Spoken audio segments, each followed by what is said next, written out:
Welcome to good health. ఆర్థరైటిస్తో బాధపడుతున్నారా? కీళ్ల నొప్పులు రాకుండా తీసుకోవాల్సిన జాగ్రత్తలేంటి? కీళ్ల నొప్పులకు హోమియోపతిలో ఎటువంటి చికిత్స అందుబాటులో ఉందో మనకు తెలియజేయడానికి హోమియోకేర్ ఇంటర్నేషనల్ డాక్టర్ సందీప్ గారు మనతో పాటు ఉన్నారు. వారిని అడిగి మరిన్ని విషయాలు తెలుసుకుందాం. Hi doctor, good afternoon. Hello అమ్మా, గుడ్ ఆఫ్టర్నూన్.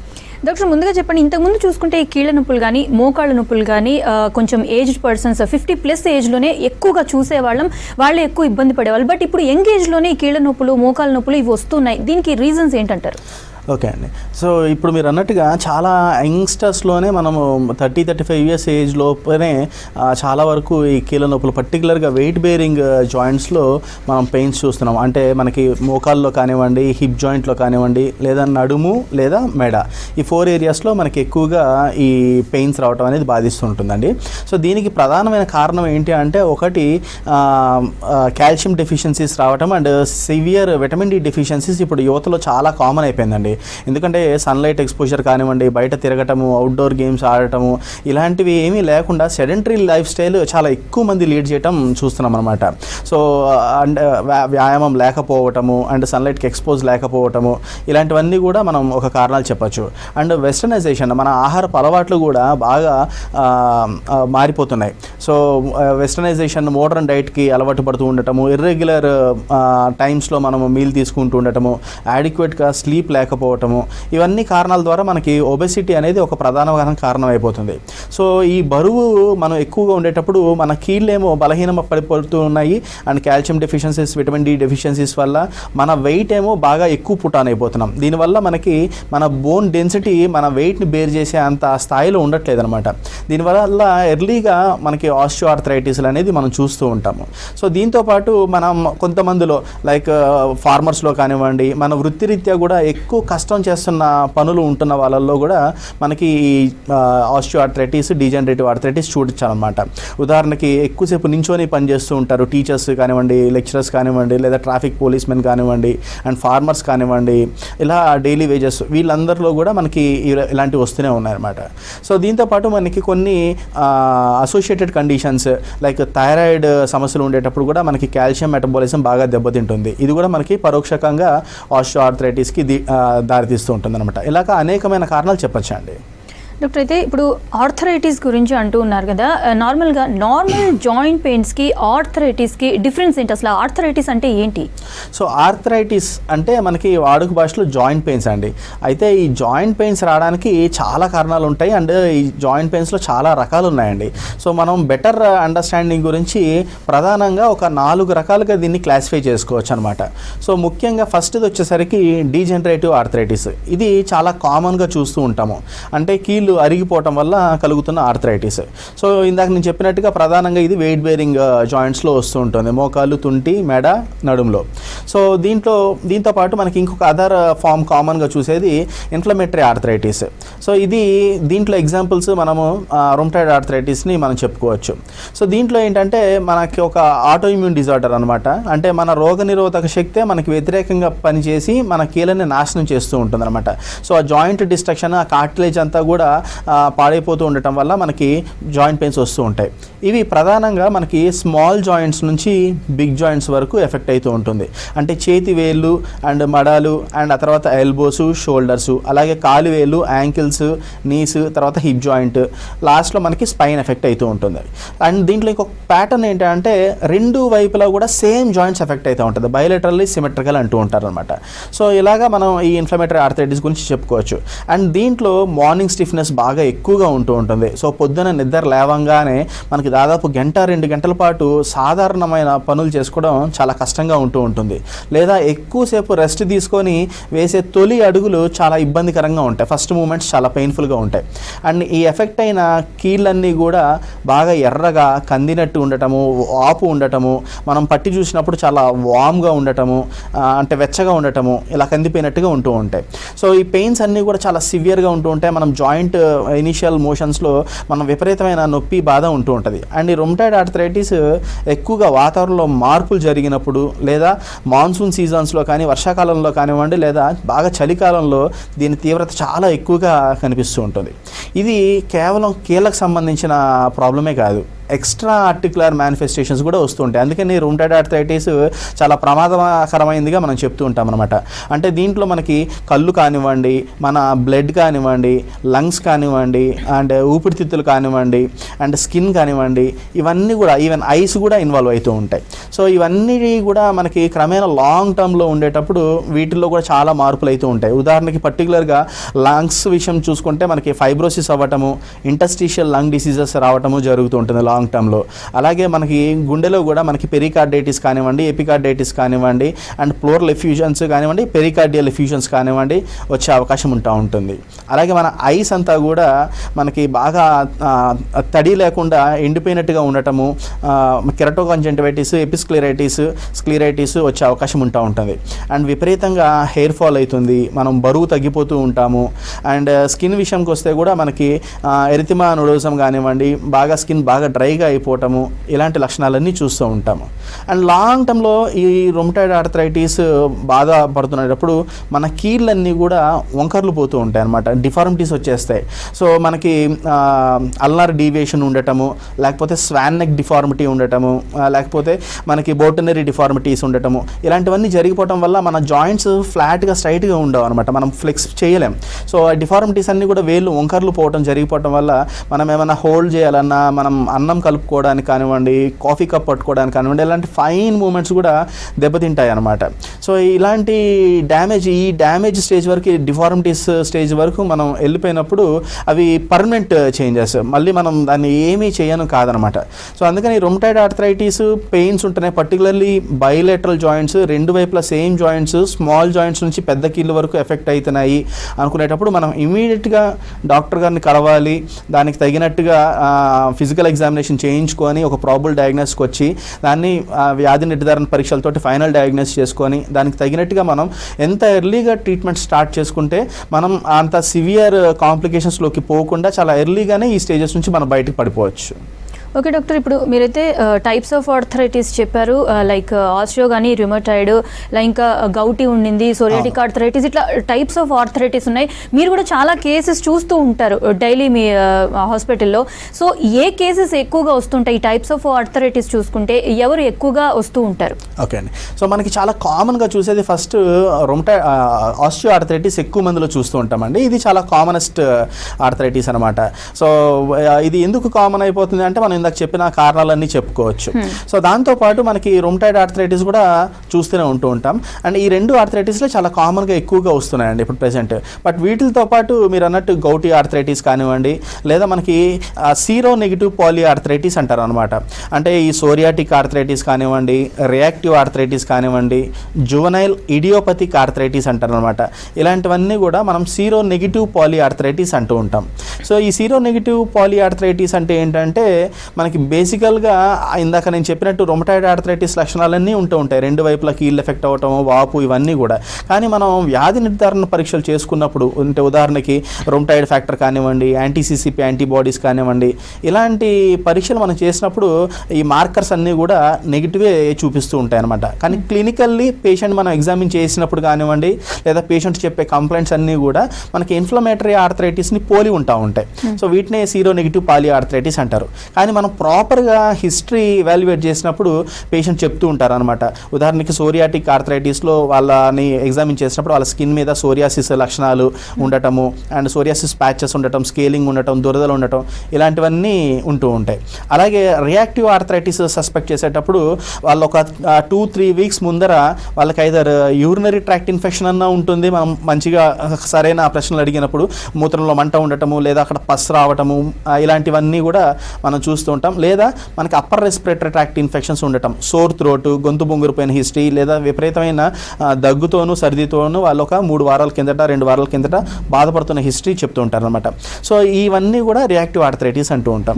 అలాగే జువనైల్ ఇడియోపతిక్ ఆర్థరైటిస్ అంటారు. సో చిన్నపిల్లలు వస్తాయి, కేవలం ఒక 5 సంవత్సరాలు 6 సంవత్సరాల వాళ్ళలోనే వస్తూ ఉంటాయి అనమాట.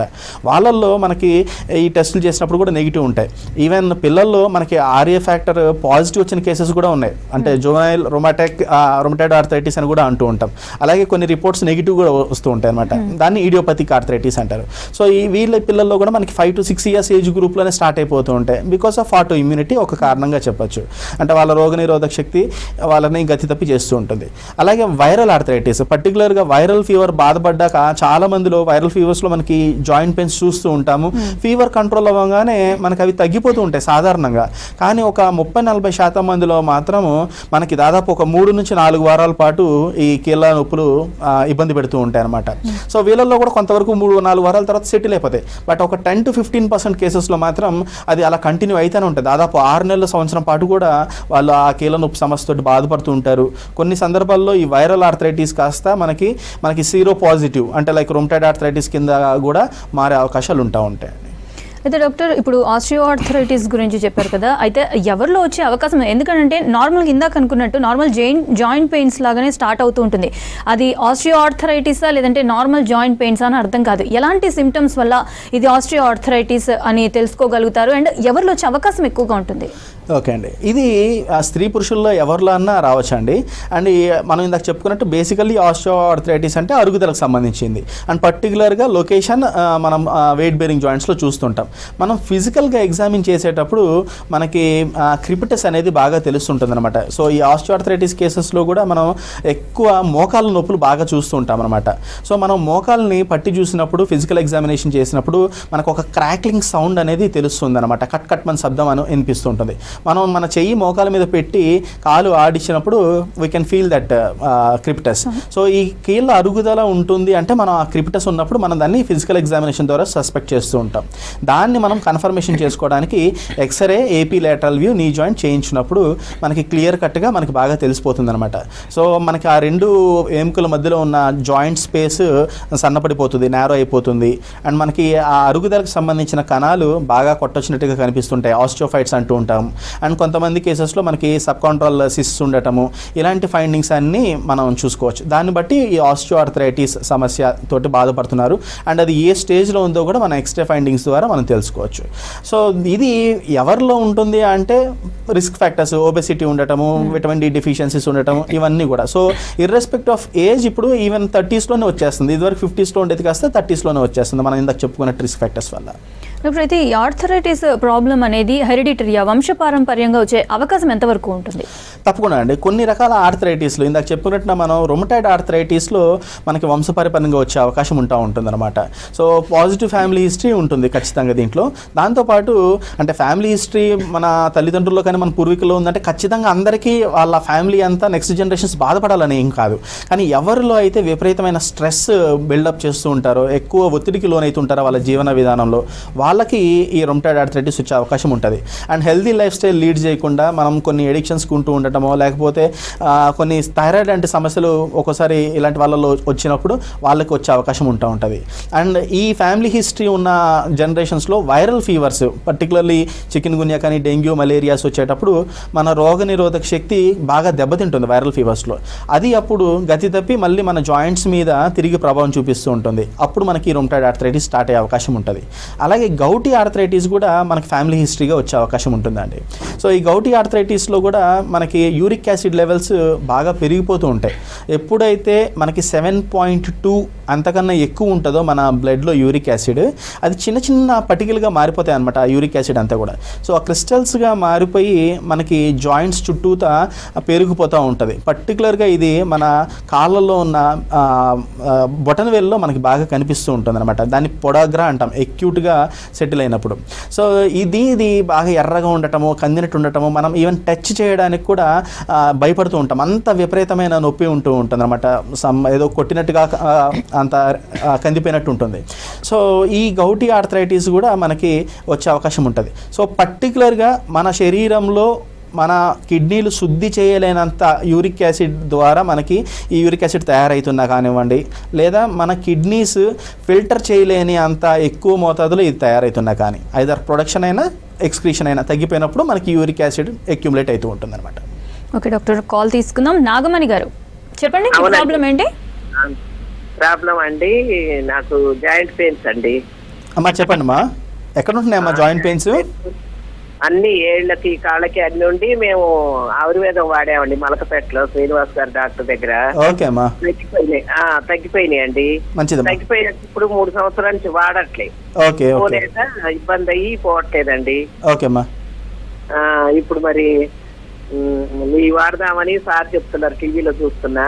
ఓకే అమ్మా. Right right. ఇప్పుడు మళ్ళీ మీకు తగ్గినాక మళ్ళీ నొప్పులు స్టార్ట్ అవుతున్నాయమ్మా? లేవు, ఇప్పుడు ఎండాకాలం కదండి, కొంచెం తక్కువ. ఈ కూర్చొని సయాటికా వచ్చిందండి. ఓకే ఓకేనమ్మా. ఓకే. సయాటికా వస్తే సార్ని అడుగుదామని చేసామండి. తప్పకుండా అమ్మా. సో మనకి పాలిఆర్థరైటిస్ చాలా కీళ్ళల్లో నొప్పులు ఉంటున్నప్పుడు మనకి ఎండాకాలంలో కొంత ఉపశమనం ఉంటుందమ్మా. నేను ఇందాక చెప్పినట్టుగా వింటర్ సీజన్, వర్షాకాలంలో చేంజ్ ఆఫ్ వెదర్ అవుతున్నప్పుడు మళ్ళీ ఇవి తిరగబెడుతూ ఉంటాయి అన్నమాట. సో వీటికి హోమియో కేర్ ఇంటర్నేషనల్లో చాలా చక్కని కాన్స్టిట్యూషనల్ ట్రీట్మెంట్స్ అందుబాటులో ఉన్నాయమ్మా. సో ఈ పద్ధతిలో మనం ఈ సమస్యలకి వైద్యం చేసినప్పుడు క్రమేణా ఈ కీళ్ళ నొప్పులన్నీ తగ్గుతూ వస్తూ ఉంటాయి. మళ్ళీ తిరుగుముఖం పెట్టకుండా మనకి కాన్స్టిట్యూషనల్ అప్రోచ్ ద్వారా పరిష్కారం తీసుకోవచ్చు. అండ్ సయాటికా ఇష్యూస్ కూడా ఉంటున్నాయి. అంటే మనకి వెన్నెముకలో కూడా నడుం భాగంలో ఉన్న వెన్నెముకలు అరిగిపోవటం వల్ల మనకి ఈ డిస్క్ బల్జెస్ అయ్యే అవకాశం ఉంటుందమ్మా. సో వీటికి కూడా మనకి కాన్స్టిట్యూషనల్ అప్రోచ్ ద్వారా రెండింటిని ఒకటేసారిగా ప్యారలల్గా ట్రీట్ చేసుకోవచ్చు అనమాట. సో మీలాంటి కేసెస్కి చాలా మంచిగా హెల్ప్ అవుతుందమ్మా. ఒకసారి దగ్గరలో ఉన్న బ్రాంచ్ని అప్రోచ్ అవ్వండి, ఖచ్చితంగా మీకు హెల్ప్ అవుతుంది. డాక్టర్, అయితే ఈ ప్రెగ్నెన్సీ టైంలో లేడీస్ని చూసుకుంటే మీరు ఇందాకన్నారు వెయిట్ బేరింగ్ జాయింట్స్కి ఎక్కువ ఇన్ఫెక్ట్ అవుతుంది అనేసి. ప్రెగ్నెన్సీ టైంలో వెయిట్ పుట్ ఆన్ అవుతారు. సో ఇలాంటి టైంలో ఆర్థరైటిస్ వచ్చే అవకాశం ఎంతవరకు ఉంటుంది? ఆఫ్టర్ డెలివరీ తగ్గే అవకాశం ఎంతవరకు? ఓకే అండి. సో చాలా సందర్భాల్లో మనకి ఈ వెయిట్, మనకి పిండం యొక్క బరువు నెలలు గడిచే కొంది పడుతూ ఉంటుంది. పర్టికులర్గా మనకి లో బ్యాక్ మీద, అంటే నడుంలో ఉన్న స్పైన్ మీద మనకి ఎఫెక్ట్ అవుతూ ఉంటుంది అనమాట. సో చాలా మందిలో కూడా మనకి ఈ ప్రెగ్నెన్సీ టైంలో నడుము నొప్పులు ఎక్కువగా చూస్తూ ఉంటాం. ఆస్టియోఆర్థరైటిస్ కానీ రొమటాయిడ్ ఆర్థరైటిస్ కన్నా కానీ బ్యాక్ పెయిన్ బాగా ఎక్కువ కంప్లైంట్ చేస్తూ ఉంటారు. అంటే వాళ్ళ బోన్స్ అనేటివి అరిగిపోయినాయని చెప్పలేము, కాకపోతే ఈ నడుము మీద పడుతూ ఉండటం వల్ల మనకి స్పైన్ అంతా కూడా స్టిఫ్గా అయిపోయే అవకాశం ఉంటూ ఉంటుంది, లేదా మనకి లార్డోసిస్ ఎక్కువ అయ్యే అవకాశం ఉంటూ ఉంటుంది అనమాట. సో దీనివల్ల మనకి నొప్పులు అవుతూ ఉంటాయి. వీళ్ళలో ఆస్టియోఆర్థరైటిస్ డీజనరేటివ్ చేంజెస్ ఏమీ కనిపించవు కానివ్వండి, స్పైన్ స్టిఫ్గా అయిపోతూ ఉంటుంది అనమాట. స్ట్రైటనింగ్ ఆఫ్ ద స్పైన్ మనం చూడగలుగుతాం. సో చాలా సందర్భాల్లో మనకి ప్రెగ్నెన్సీ అయిపోయినాక, డెలివరీ అయిపోయినాక మనకి ఈ పెయిన్స్ అనేటివి తగ్గిపోతూ ఉంటాయి. కానీ కొంతమందిలో మాత్రం ఇవి కొద్దిగా ఇబ్బంది పెడుతూనే ఉంటాయి అనమాట. ఎందుకంటే మన కండరాలన్నీ కూడా మనకి ఆ బోన్కి, స్పైన్కి అతుక్కుంటూ ఉండటము, అవి కూడా ఆ లేబర్ పెయిన్స్ వల్ల బాగా ఒత్తిడికి గురై ఉంటాయి కాబట్టి చాలా స్టిఫ్గా అయిపోయి ఉంటాయి అనమాట. సో ఇలాంటి వాళ్ళల్లో కూడా మనం కొద్దిగా తేలికపాటి ట్రీట్మెంట్ కొద్ది రోజుల నుంచి వారాల వరకు మనం తీసుకోగలిగితే మనకి కొంచెం physiotherapy exercises, joint strengthening, back strengthening exercises, muscle relaxing exercises కొన్ని చేసుకుంటూ కొద్దిగా తేలికపాటి ట్రీట్మెంట్ తీసుకుంటే ఈజీగానే మనకి కంట్రోల్ అయిపోతుంది. ఇది పెద్ద సమస్య ఏమీ కాదు. కాకపోతే మనకి ఇంకా కోఎగ్జిస్టింగ్గా ఈ vitamin D levels, calcium levels అవన్నీ మంచిగా ఉన్నాయో లేదో చూసుకొని ఆ డెఫిషియన్సీస్ ఏమైనా కరెక్ట్ చేసుకుంటే సరిపోతుంది. ఇవేమీ మళ్ళీ ఆ రొమటాయిడ్ ఆర్థరైటిస్లోకో, ఆస్టియోఆర్థరైటిస్లోకో తగ్గిపోయే అవకాశాలు చాలా రేర్ అనమాట, టర్న్ అప్ అవ్వటం. ఓకే డాక్టర్, నెక్స్ట్ కాల్ తీసుకుందాం. ప్రేమ్చందర్ గారు, చెప్పండి మీ ప్రాబ్లం ఏంటి? డాక్టర్ ఉన్నారు, మాట్లాడండి. ఎస్ ప్రేమ్చందర్ గారు, చెప్పండి మీ ప్రాబ్లం. రైట్. ఎస్ వెంకట్ గారు, చెప్పండి మీ ప్రాబ్లం ఏంటి? వెంకట్ గారు మీ రైట్. అయితే డాక్టర్, చాలామంది ఈ ఆర్థరైటిస్ ప్రాబ్లం నార్మల్ జాయింట్ పెయిన్సే అని అనుకుని ఆర్థరైటిస్ ఉంటుంది లేదు వాళ్ళకి అంత ఐడియా ఉండదు. నార్మల్ జాయింట్ పెయిన్స్ అనేసి మెడిసిన్స్ వేస్తూ ఉంటారు. అండ్ ఆ మెడిసిన్ వేసిన తర్వాత రిలీఫ్ వస్తుంది, మళ్ళీ ఆగిపోతారు. అలా కంటిన్యూస్గా ఇలా చేస్తూనే ఉంటారు. దీనివల్ల నిజంగానే అది ఆర్థరైటిస్ అయితే లైఫ్లో మళ్ళీ ఇంకా ఎలాంటి హెల్త్ ఇష్యూస్ వచ్చే అవకాశం ఉంటుంది? ఓకే అండి. సో మీరు అన్నట్టుగా చాలాసార్లు పర్టికులర్గా మనకి రూరల్ ఏరియాస్లో, విలేజెస్లో తెలుసో తెలియక మనకి మోకాలు నొప్పులైనా, లేకపోతే ఇందాక మనం అనుకున్న రొమటాయిడ్ ఆర్థరైటిస్ అయినా ఎమ్మటే ఒక పెయిన్ కిల్లర్, నొప్పి గోళీలు కావాలండి అని ఆఫ్ కౌంటర్లో తీసేసుకుంటూ ఉంటారండి. సో ఇవి అలా ఇచ్చేటప్పుడు చాలాసార్లు మనం NSAIDs ఇస్తారనమాట జనరల్లీ, అంటే non steroidal anti inflammatory drugs అంటారు. సో ఇవి తీసుకోవటం వల్ల తాత్కాలికంగా ఉపశమనం ఉంటుంది. సో ఆబ్వియస్లీ మనకి మళ్ళీ వాడుకోవాలనిపిస్తూ ఉంటుంది. కష్టం చేసిన వాళ్ళు ఉంటారు, రైతులు, వాళ్ళు ఆబ్వియస్లీ మళ్ళీ వాడుతూ ఉంటారు అనమాట. ఇలాగా ఇదే ప్రాసెస్లో కంటిన్యూస్గా వెళ్తుండేటప్పుడు మనకి కొన్ని సైడ్ ఎఫెక్ట్స్ వచ్చే అవకాశం ఉంటుందండి. పర్టికులర్గా ఫర్దర్గా మనకి కిడ్నీల మీద దీని ప్రభావం చూపించే అవకాశం అనేది ఉంటుందన్నమాట. సో రీనల్ ఫెయిల్యూర్లకు ల్యాండ్ అయ్యే ఛాన్సెస్ ఉంటాయి. సో అందుకని వీటిని ఎప్పుడు కూడా నెగ్లెక్ట్ చేయకూడదు. నాన్ స్టెరాయిడల్ ఇన్ఫ్లమేటరీ డ్రగ్స్కి మనం ఎంత దూరంగా ఉంటే అంత మంచిదన్నమాట. ఒకవేళ తీసుకోవాల్సిన పరిస్థితి ఏర్పడితే కూడా ప్రాపర్గా మనకి ఒక కన్సల్టెంట్ అయ్యి డాక్టర్ గారిని కలిసి ఎంతకాలం మటుకు మాత్రమే వాడుకోవాలో మనం కరెక్ట్గా తెలుసుకొనే వాడుకోవాలి. చాలాసార్లు ఈ పాలిఆర్థరైటిస్ ఉండేటప్పుడు కూడా ఈ పెయిన్ కిల్లర్స్ కానివ్వండి, కొన్ని సందర్భాల్లో స్టెరాయిడ్ మందులు కూడా వాడుతూ ఉంటారు. సో స్టెరాయిడ్ యూసేజ్ కూడా డాక్టర్ అడ్వైస్ ప్రకారమే వాడాల్సి ఉంటుంది. అంతేగాని ఎక్కువగా వాడినప్పుడు మనకి లివర్ మీద కూడా దాని ఎఫెక్ట్ చూపిస్తూ ఉంటుంది అనమాట. సో లివర్ ఎంజైమ్స్ దెబ్బతినచ్చు. So SGOT SGPT levels rise అవ్వటము ఇలాంటివన్నీ కూడా జరుగుతూ ఉంటాయి. అండ్ దీంతో సమస్య అక్కడ తాత్కాలికంగా ఉపశమనం ఉంటుంది కానివ్వండి, శాశ్వత పరిష్కారం ఎప్పటికీ రాదు. సో రోజులు గడిచే కొంది ఐదర్ ఆస్టియోఆర్థరైటిస్ అన్నా ఆరియా అన్నా ఏదన్నా కానివ్వండి ఇంకా ఎక్కువ అవుతూ ఉంటుంది, ఇంకా ఎక్కువ జాయింట్స్ ఇన్వాల్వ్మెంట్ అవుతూ ఉంటాయి. అప్పుడు మనం ట్రీట్మెంట్ చేయడం కూడా కొద్దిగా ఈజీగా అయిపోయేది కాస్త ఇంకొంచెం ఎక్కువ టైం పడుతుంది అనమాట. ఓకే డాక్టర్, నెక్స్ట్ కాల్ తీసుకుందాం. ప్రేమచంద్ర గారు చెప్పండి, మీ ప్రాబ్లం ఏంటి? మేడం సార్ గారు యా డాక్టర్ గారు ఉన్నారు, చెప్పండి. చెప్పండి సార్. సార్ నమస్కారం సార్. నమస్తే సార్, చెప్పండి. సార్ మా ఉద్యమం మా భార్య వాళ్ళ అక్క ఉన్నది. ఓకే. చికెన్ గుంజా వల్ల మొత్తం మోకాలన్నీ స్టిప్ అయిపోయినాయి సార్. ఓకే అండి. ఆమె నడవలేదు, నిలబడలేదు కూడా. ఆమె ఎత్తుకు రావాలా. ఓకే. 55-60 years ఉంటుంది ఆమె. ఓకే. అయితే ఆమె అట్లా పరిస్థితి ఉంది. అది ఆమెను ఎక్కడ ఎక్కడిపోవాలా అనుకుంటున్నాను నేను. ఓకే. అయితే మీరు ఇప్పుడు అదే చూశాను, మీది బాగానే ఉంది. ఓకే. అదే ఎక్కడ సార్ మీ హాస్పిటల్కి తీసుకురావాలా వాళ్ళని? తప్పకుండా సార్. ఒకసారి స్క్రీన్ వెనకాల ఉంటున్న నెంబర్కి మీరు కాల్ చేస్తే మీకు దగ్గరలో ఏ బ్రాంచ్ ఉంది అండ్ డాక్టర్ గారు అపాయింట్మెంట్ ఎప్పుడు ఉంటారు ఏంటి అనే డీటెయిల్స్ అన్నీ కూడా మా టీం మీకు గైడ్ చేస్తారనమాట. తప్పకుండా తీసుకోనండి. ఎందుకంటే చికెన్ గునియా తర్వాత ఆ ఫీవర్ తగ్గిపోయినా కానీ పోస్ట్ వైరల్ ఆర్థరైటిస్ కంటిన్యూ అవుతుంది.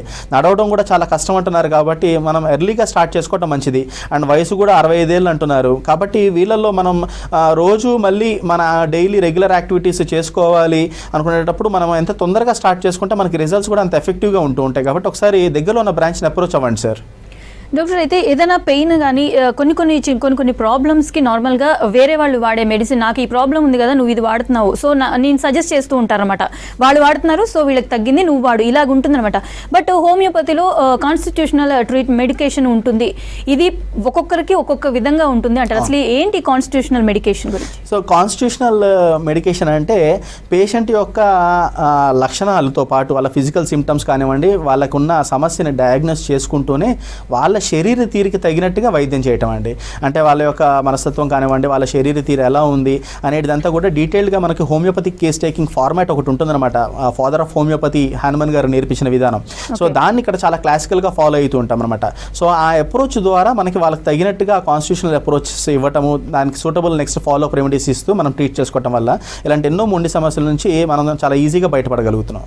ఇంకోటి ఏంటంటే ఈ కీళ్ళ నొప్పులు ఉన్నాయి, బాడీ పెయిన్స్ సంథింగ్ ఇలా ఉంటాయి కాబట్టి వాళ్ళు ఇంకా నాకు ఈ ప్రాబ్లం వచ్చింది, నేను ఇంకెక్కడికి నడవకూడదు, నేను ఎక్సర్సైజ్ చేయకూడదు, ఇలాగనేసి బెడ్ రిడన్ అవడమా లేదంటే బెడ్కే పరిమితం అవడమా, చిన్న చిన్న పనులు కూడా చేసుకోకుండా చాలా జాగ్రత్తగా ఉంటారు. కొంతమంది లెక్క చేయరు, అది వేరే విషయం. బట్ ఇలా ఏ పని చేయకుండా మినిమం ఎక్సర్సైజ్ కూడా చేయకుండా ఇది ఎంతవరకు కరెక్ట్ అంటారు? ఇది డబుల్ ఎడ్జ్డ్ స్వర్డ్ లాగా అండి. అస్సలు నడవకపోవటము కూడా మనకి ఇంకా జాయింట్ స్టిఫ్నెస్ని గురి చేస్తూ ఉంటుంది. పక్కన ఉన్న కార్టిలేజెస్ కానివ్వండి ఇవన్నీ కూడా విపరీతంగా మనకి స్టిఫ్ అయిపోతూ ఉంటాయి. అలాగని ఓవర్గా ఎక్సెస్గా నడుస్తూ ఉండటం వల్ల కూడా మనకి ఇంకా ఎక్కువ పెయిన్స్ వచ్చే అవకాశం కూడా ఉంటూ ఉంటుంది. సో అందుకని డాక్టర్ గారు ఒపీనియన్ ప్రకారమే ఫస్ట్ డయాగ్నోస్ వాళ్ళు ఆస్టియోఆర్థరైటిస్లో ఉన్నారా, ఇంక వేరే రకాల ఇతర ఆర్థరైటిస్లా అండ్ ఉంటే వాళ్ళు ఏ స్టేజ్లో ఉన్నారు, గ్రేడ్ 1 గ్రేడ్ 2 గ్రేడ్ 4 వరకు ఉంటాయి. సో ఏ స్టేజెస్లో ఉన్నారు, వాళ్ళ ఏజ్ ఎంత ఉంది, వాళ్ళ వెయిట్ ఎంత ఉన్నారు, ఇలా అనేక విషయాల మీద వాళ్ళ డైట్ కానివ్వండి, వాళ్ళు చేస్తే ఎక్సర్సైజ్ ఫిజియోథెరపీలు ఎంత రేంజ్లో మనం చేయాల్సి ఉంటుంది అనేది మనం చూసుకోవాల్సి ఉంటుంది. సో చాలామంది పక్కన వాళ్ళని చూసి ఇంకా ఎక్కువ నడవాలి, నాకన్నా తక్కువ వయసు వాళ్ళు నడుస్తున్నారు, నేను నడవలేకపోతున్నా, ఎక్కువ వయసు వాళ్ళు నడుస్తున్నారు అనుకుంటారు. అలా కానే కాదు. సో ఎప్పుడు కూడా మన శరీరంకి తగినట్టుగా మనం డాక్టర్ సలహా ప్రకారమే మనం గ్రాడ్యువల్గా చేసుకోవాలి. అండ్ వీటి నుంచి బయటపడాలంటే కన్సిస్టెన్సీ, డిసిప్లిన్ ఉండాలి. ఫస్ట్ రెగ్యులర్గా మనం ఒక ప్రణాళికబద్ధంగా వెళ్ళాలి, కానీ ఏదో 2-3 రోజులు వాక్ చేసి ఆపేసాం, లేదా 2-3 రోజులు రెస్ట్లో ఉండి ఆపేసాం, అలా కాదు. సో వాళ్ళకున్న స్టేజ్ని బట్టి వాళ్ళు రెస్ట్ తీసుకోవాలా, రెస్ట్ తీసుకున్నాక ఎప్పటి నుంచి స్టార్ట్ చేసుకోవచ్చు, ఈలోపు మనం ట్రీట్మెంట్స్ ద్వారా ఎంతవరకు మనం నొప్పుల్ని తగ్గించుకోవచ్చు, ఇలాంటి అనేకమైన విషయాల్ని వాళ్ళు కౌన్సిల్ చేస్తూనే మనకి పేషెంట్ ఎడ్యుకేట్ చేయాలండి. దాని ప్రకారంగానే తీసుకోవాలి. అదర్వైజ్ లేకపోతే ఇంకా నొప్పులు ఎక్కువయ్యే అవకాశం కూడా ఉంటూనే ఉంటాయి. ఓకే డాక్టర్, అయితే ఈ ఆర్థరైటిస్ ప్రాబ్లం ఉన్న వాళ్ళు లైఫ్ స్టైల్ ఎలా ఉండాలి అండ్ ఎలాంటి ఫుడ్ రిస్ట్రిక్ట్ చేయాలి, ఎలాంటి ఫుడ్ తీసుకోవాలి? ఓకే, పర్టికులర్గా మనకి ఆస్టియోఆర్థరైటిస్ ఎక్కువ బరువు ఉండే వాళ్ళలో మనం కార్బోహైడ్రేట్ డైట్ని చాలా మినిమైజ్ చేయాలండి. సో మనకి ఎక్కువ క్యాలరీస్ ఇచ్చే డైట్ తీసుకోకుండా మనకి low calorie diet with good nutrition values ఉండేటట్టుగా మన ఫుడ్ అనేది ప్లాన్ చేసుకోవాలి. అలాగే అసోసియేటెడ్ కండిషన్స్ ఉన్నాయి, థైరాయిడ్ కానీ డయాబెటీస్ లాంటివి ఉన్నాయి అన్నప్పుడు మనం దానికి తగినట్టుగా ఆ డైట్ కూడా మనం ప్లాన్ చేసుకుంటూ ఉండాలి. అండ్ కాల్షియం రిచ్ ఫుడ్ ఉండే విధంగా తీసుకోవాలి, లైక్ గ్రీన్ వెజిటేబుల్స్ ఎక్కువగా మనం వాడుకోవడం మంచిది. అలాగే రొమటాయిడ్ ఆర్థరైటిస్ ఉండేటప్పుడు మనం protein rich and fibre rich diet మనం ఎక్కువగా తీసుకోవాల్సిన అవసరం ఉంటుంటుంది అనమాట. Okay, thank you doctor. ఇది ఇవాల్టి గుడ్ హెల్త్.